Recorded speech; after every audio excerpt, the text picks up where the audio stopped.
আজি আপোনালোকলৈ মই লৈ আহিছোঁ মুৰ্গীৰ মাংসৰ এটা ৰেচিপি, কিন্তু একেবাৰে তেল নিদিয়াকৈ। আপোনালোকে চাই থাকক মই মাংসখিনি কেনেকৈ বনাওঁ। ইয়াত প্ৰায় 800 গ্ৰাম মাংস আছে আৰু মাংসখিনি স্কিন আছে।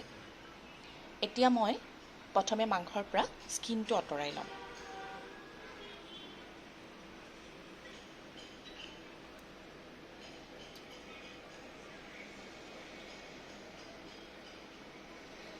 এইখিনি মই আঁতৰাই ল'লোঁ।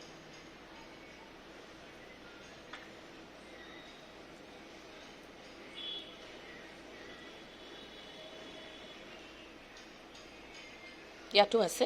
এতিয়া মই এনেকৈ গোটেইখিনি মাংসৰে স্কিনখিনি আঁতৰাই লৈছোঁ। এনেকৈ মোৰ প্ৰায় গোটেইখিনি মাংসৰে স্কিনটো আঁতৰোৱা হৈ গৈছে।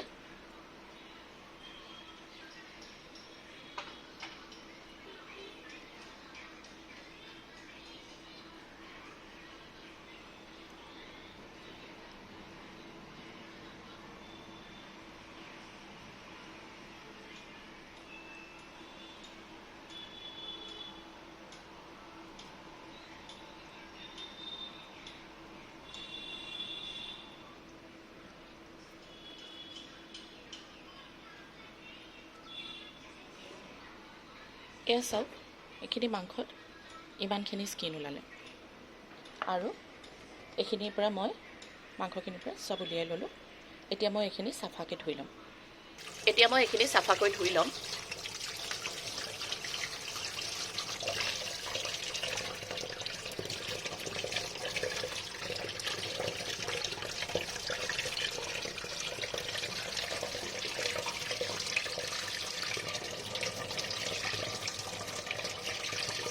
এইখিনি মই চাফাকৈ ধুই ল'লোঁ। এতিয়া মই এইখিনি পানীখিনি যাবৰ কাৰণে এটা বাচনৰ পৰা উঠাই থওঁ আৰু পানীখিনি অলপ শুকাবলৈ দিম। পানীখিনি অলপ যাবলৈ দিম। পানী লাগি থাকিলে খাই ভাল নালাগিব। এতিয়া মাংসত দিবৰ কাৰণে মই 2টা পিঁয়াজ, কেইটামান জলকীয়া, বিলাহী, নহৰু, আদা আৰু আলু লৈ লৈছোঁ। আৰু এইখিনিও মই বাকলি গুচাই ল'ম। নহৰু আদাখিনি বটি ল'ম। আৰু এতিয়া মই প্ৰথমে কেৰাহীটো উঠাই লৈছোঁ গেছত। এতিয়া গেছটো অন কৰি ল'লোঁ। ইয়াত এটা মই কেৰাহী উঠাই দিলোঁ। আজি যিহেতু আপোনালোকক মই কৈছোঁ যে আজি মই তেল নিদিয়াকৈ আপোনালোকক মাংস বনাই দেখাম। এষাৰ কথা আছে নহয় যে মাছৰ তেলেৰে মাছ ভাজে বুলি। আজি তেনেকৈ মাংসৰ তেলেৰে কেনেকৈ মাংস বনাব পাৰি সেয়াকে দেখুৱাইছোঁ। চাওকচোন, কেৰাহীটো অকণমান গৰম হোৱাৰ পিছতে মই ফ্লেমটো একেবাৰে ল' কৰি দিম।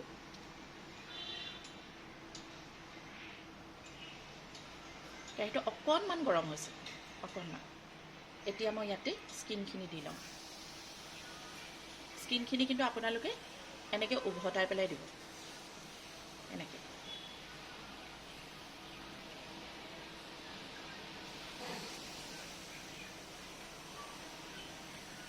কিন্তু এই স্কিনখিনি পূৰা মই তেলহে ওলাবলৈ দিম। স্কিনখিনি মই মাংসত নিদিওঁ।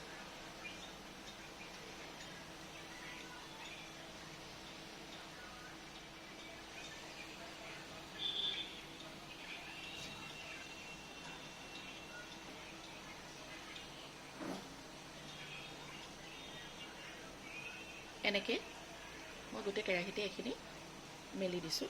আৰু এনেকৈ মই প্ৰায় 5 পৰা 7 মিনিটমান থাকিব দিম। আৰু এতিয়া আপোনালোকে লাহে লাহে চাই থাকিব ইয়াৰ পৰা তেলটো কেনেকৈ ওলাই আহে। মই দেখুৱাই থাকিম আপোনালোকক।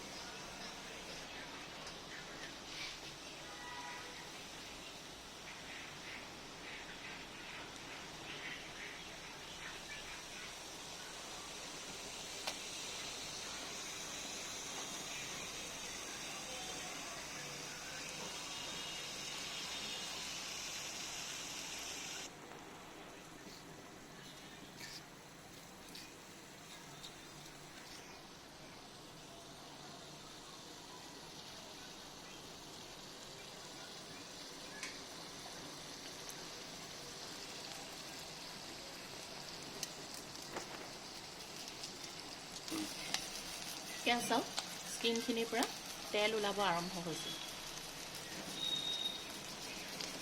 এতিয়া মই এইখিনি এবাৰ উল্টাই দিম। অকণমান লাগি লাগি ধৰিব, কিন্তু উল্টাই দিলে এতিয়া ইটো ছাইডৰ পৰাও তেলখিনি ওলাই আহিব। এয়া চাওক তেল ওলাব আৰম্ভ হৈছে।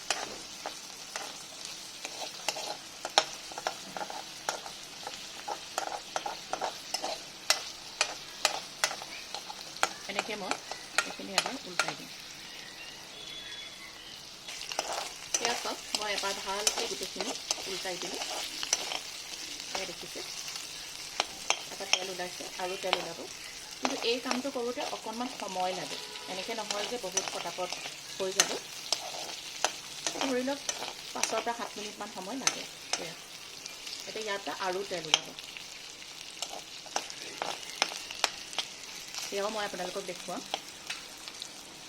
কিন্তু গেছটো মই একেবাৰে লওতে থৈ দিছোঁ।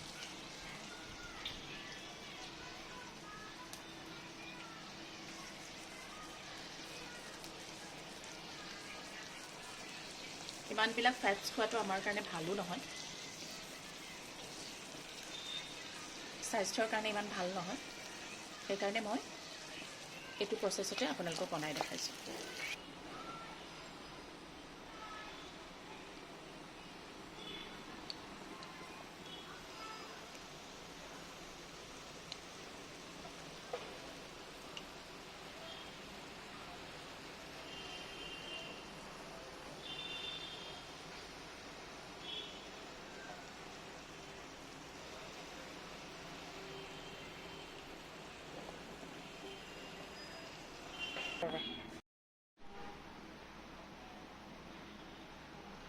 কেৰাহীত এইখিনি কৰি থাকোঁতেই, মানে স্কিনৰ পৰা তেল উলিয়াই থকাৰ সেইটো চলি থাকোঁতেই মই এইফালে পিঁয়াজ, জলকীয়া, বিলাহী, নহৰু আদা বটি ল'লোঁ, আৰু এইফালে মই আলুকেইটাও বাকলি গুচাই ল'লোঁ।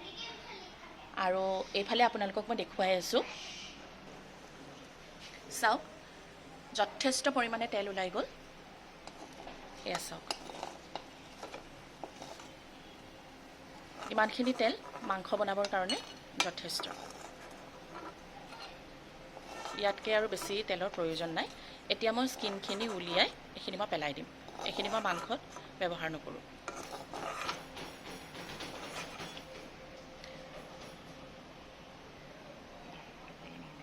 এতিয়া মই জুইটো বহাই ল'ম, হাই ফ্লেম কৰি দিম।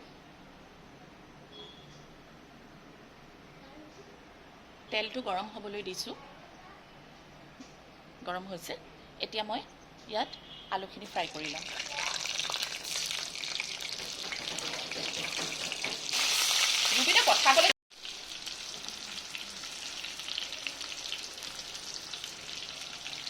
আলুখিনি মই তেলত দি দিলোঁ। এতিয়া মই এইখিনি অলপমান ব্ৰাউন হোৱাকৈ ভাজি ল'ম।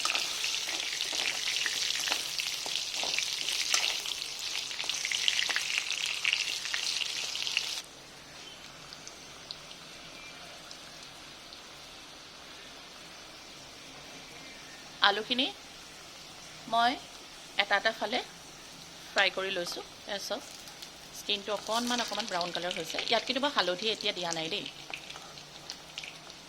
কাৰণ হালধিখিনি তেলত পুৰি গ'লে পিছত তিতা তিতা লাগিব।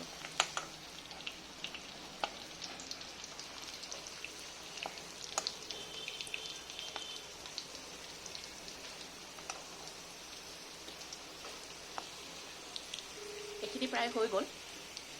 এতিয়া মই এইখিনি এটা বাচনত উলিয়াই ল'ম।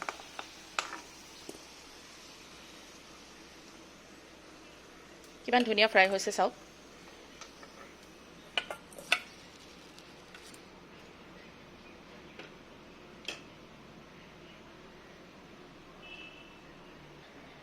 তেলখিনি গৰম হৈ থাকোঁতেই ইয়াত মই কেইটামান জালুক, অকণমান জিৰা, গোটা জিৰা, ডালচেনি, ইলাচি আৰু কেইটামান লং ইয়াতে মই দি দিম।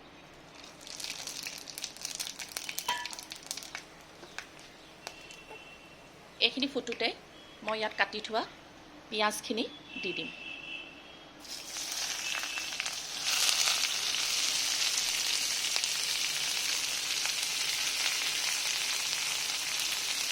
জলকীয়াকেইটাও দি দিম, অকণমান মূৰটোখন ভাঙি দিম।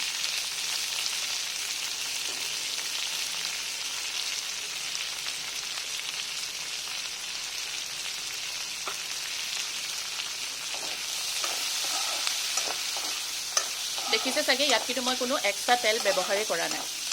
সেই একেখিনি তেলতে মই পিঁয়াজ ভাজি আছোঁ।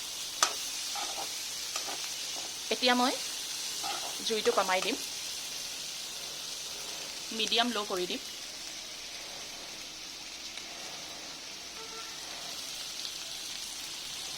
আৰু পিঁয়াজখিনি তেতিয়ালৈকে ভাজিম যেতিয়ালৈকে পিঁয়াজখিনি সিজিও যাব আৰু এটা গোল্ডেন ব্ৰাউন কালাৰো আহিব। এতিয়া চাওক পিঁয়াজখিনি ভাজা হ'বলৈ আৰম্ভ হৈছে। এয়া এতিয়া পিঁয়াজৰ পানীখিনি ওলাবৰ কাৰণে মই এতিয়াই জোখৰ নিমখ পিঁয়াজত দি দিম। এতিয়া পিঁয়াজৰ পৰা পানীখিনিও ওলাব আৰু পিঁয়াজখিনি আৰু ভালকৈ ভাজ খাব। গোটেই মাংসখিনিৰ কাৰণে ইমানখিনি নিমখেই মোৰ কাৰণে যথেষ্ট। 800 গ্ৰাম মাংস যিহেতু আছে। আৰু এষাৰ কথা আছে নহয়, বোলে ভাল মাংস নহ'লে, তৰকাৰীখন খাবলৈ সোৱাদ নহ'লে, মাংস বেয়া আছিলে, আজি মছলা বেছিকৈ দিব নোৱাৰিলোঁ। আচল কথা সেইটো নহয়। কিন্তু মাংস ভাল কৰিবলৈ হ'লে পিঁয়াজেই মেইন, মাংস মেইন নহয় বা মছলাও মেইন নহয়। পিঁয়াজ আপুনি যিমান ভালকৈ ভাজিব, পিঁয়াজখিনিত সময় দিব, তেতিয়াহে তৰকাৰীখন দেখিবলৈও ভাল হ'ব, খাবলৈও সোৱাদ হ'ব। সেইকাৰণে প্ৰথম বনাওঁতে সময়টো পিঁয়াজত দিব, বাকীখিনিত নহয়। বাকীখিনি আপোনাৰ এনেই ভাল হৈ যাব। এবাৰ কৰি চাবচোন মই কোৱা কথাষাৰ হয়নে নহয় বাৰু। চাওক পিঁয়াজখিনি পূৰা ভাজা হৈ গ'ল আৰু সেই তেলখিনিয়ে আকৌ ওলাইও আহিছে পিঁয়াজ ভাজা হৈ যোৱাৰ পিছত। দেখিছে পিঁয়াজ ধুনীয়াকৈ ভাজা হৈ গ'ল। এতিয়া মই ইয়াতে পানী নিগৰাই থোৱা মাংসখিনি দি দিম। 800 গ্ৰাম মাংস, অলপমান লিভাৰো আছে।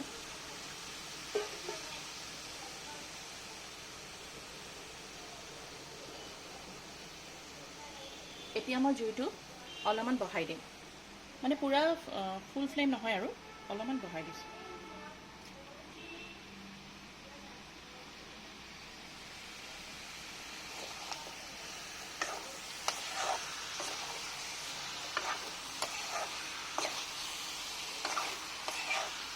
এইখিনি এতিয়া ধুনীয়াকৈ পিঁয়াজৰ লগত মই মাংসখিনি ভাজি দিম।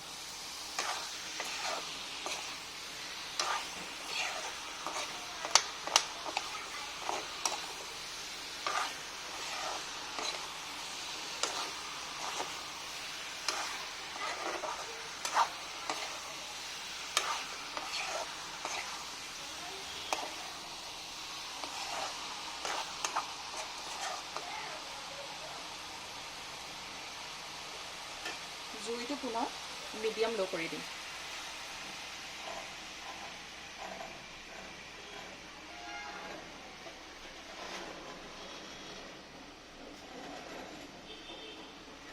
আৰু ওপৰত এখন ঢাকনি বহাই দিম আৰু এতিয়া মাংসৰ পৰা পানী ওলাবৰ কাৰণে দিম। এতিয়া মই ঢাকনিখন দাঙি পেলাই চাম মাংস কি হৈছে। এয়া চাওক মাংসৰ পৰা পানী ওলাব আৰম্ভ হৈছে, যথেষ্ট পানী ওলাইছে। মাংসখিনিও অলপমান সিজা হৈছে। মই প্ৰায় 5 মিনিটমানৰ পিছত এইখিনি ঢাকন খুলি চাইছোঁ, এবাৰ লৰাই দিছোঁ আৰু ইয়াতে মই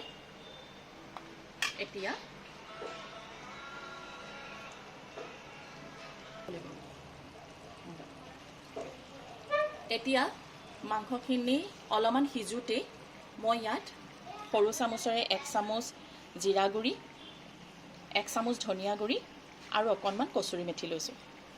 কচুৰি মেথিখিনি মই হাতেৰে এনেকৈ অকণমান মোহাৰি পেলাই মাংসত দি দিম আৰু জিৰা ধনিয়াখিনিও ইয়াৰ ওপৰত মই দি দিম।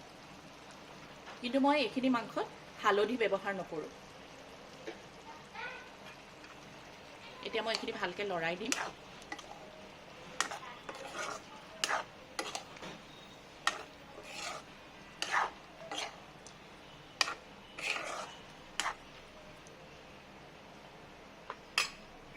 কাটি থোৱা বিলাহীখিনি মই ইয়াৰ ওপৰতে দি দিম পুনৰ এবাৰ লৰাম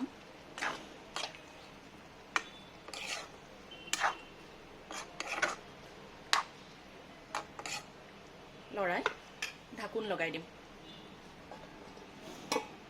জুই কিন্তু মই মিডিয়াম ফ্লেমতে ৰাখিছোঁ এতিয়া মই ঢাকনি উঠাই পুনৰ চাম মাংসখিনি প্ৰায় 60% মান সিজি গ'ল এয়া চাওক মাংস লাহে লাহে ধুনীয়া ৰং আহিবলৈ আৰম্ভ হৈছে কিন্তু ইয়াত মই জলকীয়া গুড়িও দিয়া নাই আৰু হালধি গুড়াও দিয়া নাই এতিয়া মই ইয়াত বটি থোৱা নহৰু আদা পেষ্টখিনি দি দিম মাংসৰ ওপৰত দি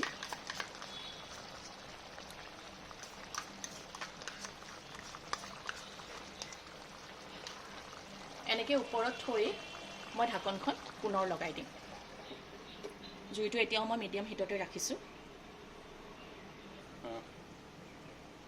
এতিয়া ঢাকনিখন উঠাই মই পুনৰাই চাম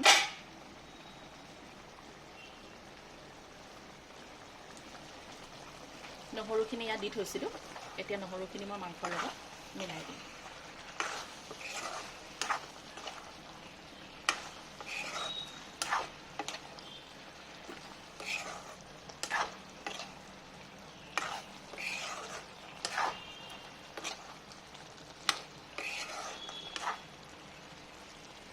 এতিয়া মই ভাজি থোৱা আলুখিনি ইয়াতে দি দিম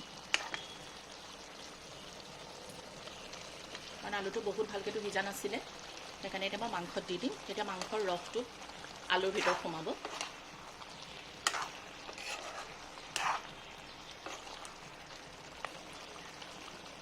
মাংসত যে ইমান ধুনীয়া এটা ৰং আহিছে চাওক এইটো হৈছে খালি পিঁয়াজ কেৰামেল কৰাৰ কাৰণে মানে পিঁয়াজটো ইমান ধুনীয়াকৈ ভাজাৰ কাৰণে পিঁয়াজত সময় দিয়াৰ কাৰণে মাংসৰ ইমান ধুনীয়া এটা ৰং আহিছে ইয়াত মই জলকীয়া গুড়ি দি হালধি দি এইটো ৰং অনা নাই কিন্তু পিঁয়াজৰ কাৰণে ইমান ধুনীয়া এটা ৰং আহিছে আৰু এইখিনি আৰু অলপ ভাল কৰিবলৈ খাবলৈ আৰু সোৱাদ কৰিবৰ কাৰণে ইয়াত মই অকণমান দৈ এড কৰিম কিন্তু দৈটো মই কেনেকৈ দিম ইয়াত সেইটো আপোনালোকক মই দেখাই আছোঁ এতিয়া মই পুনৰ কেৰাহীটোত ঢাকন লগাই দিম জুইটো কিন্তু মই একেটা ফ্লেমতে ৰাখিছোঁ ইয়াত প্ৰায় মই 3 চামুচ দৈ লৈছোঁ টেঙা দৈ এতিয়া মই এইটো গ্ৰাইণ্ডাৰত গ্ৰাইণ্ড কৰি ল'ম গ্ৰাইণ্ডাৰত এইখিনি মই দি ল'ম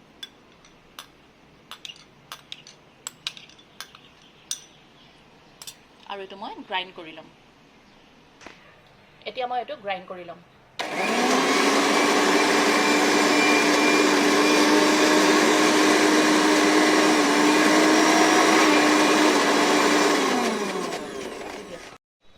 এতিয়া মই মেচিনটো চলাই দিছোঁ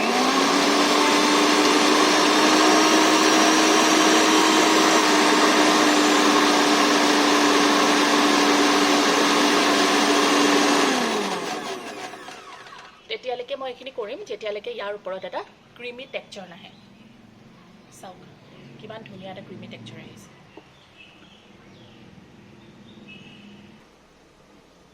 এতিয়া মই পুনৰ ঢাকনিখন দাঙি পেলাই চাম মাংস প্ৰায় ভজা ভজা হৈ গৈছে এতিয়া মই এইখিনি ফেটি থোৱা দৈখিনি মই ইয়াৰ ওপৰত দি দিম দৈখিনি দেখিছে পুৰা ক্ৰীমৰ নিচিনা হৈ গৈছে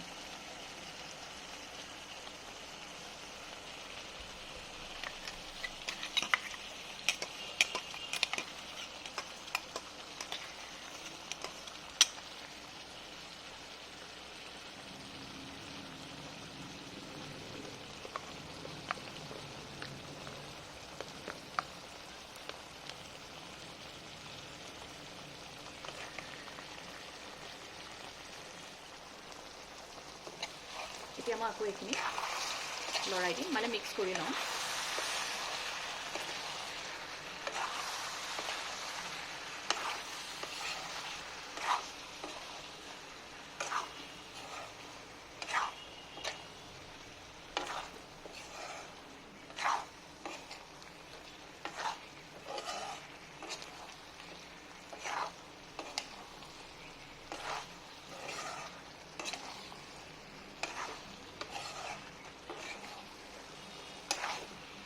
এতিয়া কিন্তু মই আৰু ঢাকন নামাৰোঁ আৰু ঘনে ঘনে মাংসখিনি লৰাই থাকিম।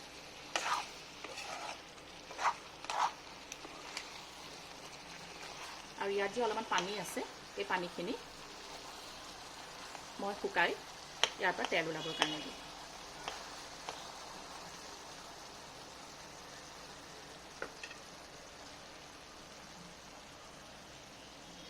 আৰু জুইটোৱে মই এতিয়া অলপমান কমাই দিম, একেবাৰে ল' কৰি নিদিওঁ, অলপমান কমাই দিম।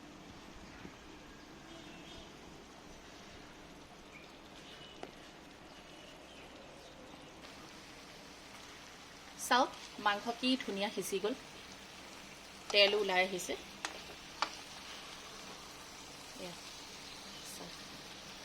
আলু ধুনীয়াকৈ সিজি গ'ল।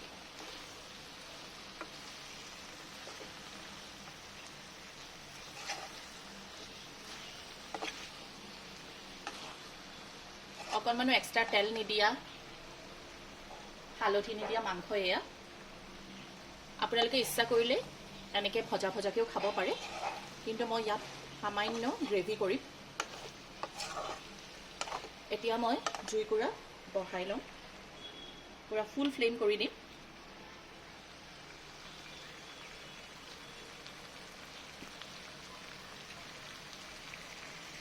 আৰু মিক্সি বাতিটোত যে লাগি আছিলে অলপ অলপ দৈ, এইখিনি অলপমান পানী দি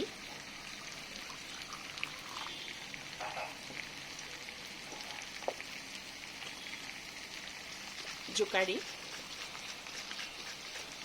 মই প্ৰথম এইখিনি মাংসত দি দিম।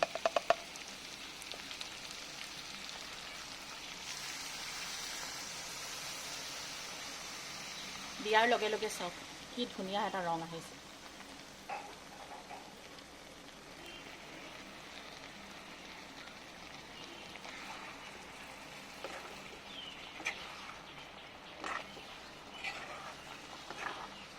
মাংস খুব ভালকৈ সিজিও গৈছে।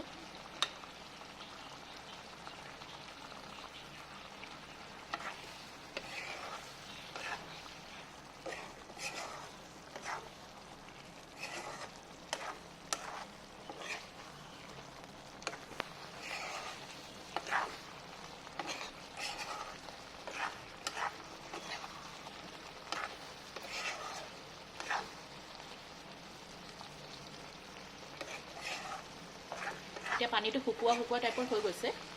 এতিয়া মই গ্ৰেভিৰ কাৰণে জোখৰ পানী দি লওঁ। পানী অলপ মই গৰম কৰি থৈ দিছিলোঁ, এয়া মই দি দিছোঁ।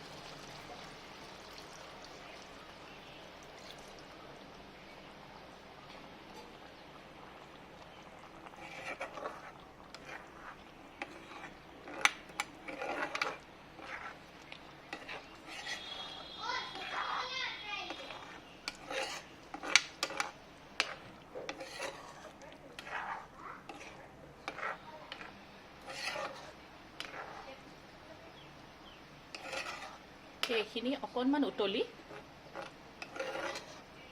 মোৰ খোৱাৰ কাৰণে জোখৰ হ'লে মই নমাই দিম। এতিয়া মই এইখিনি ফুল ফ্লেমতে থ'বলৈ দিছোঁ, সিজিবলৈ দিছোঁ। সিজিবলৈ নায়েই বাৰু, কিন্তু অকণমান জোলটো কম হ'বলৈ, গ্ৰেভিটো কম হ'বৰ কাৰণে, জোখৰ হ'বৰ কাৰণে মই দি থৈছোঁ।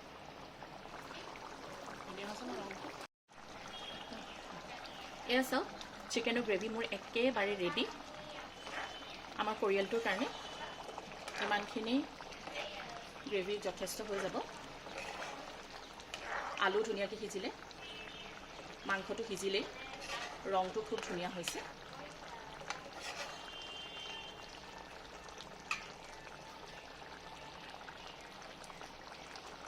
এনেকৈ তেল নোহোৱাকৈ, হালধি নিদিয়াকৈ আপোনালোকে মাংস বনাই খাই চাবচোন, কেনেকুৱা লাগিলে কমেণ্টত মোক জনাব।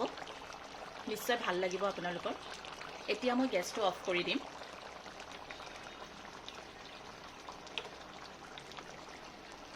আৰু ওপৰত কাটি থোৱা অকণমান ধনিয়া পাত দি দিম।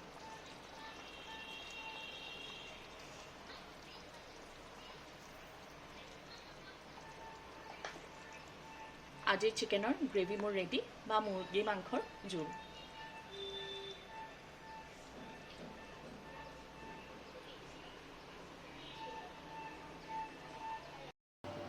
Thanks for watching the video. See you again.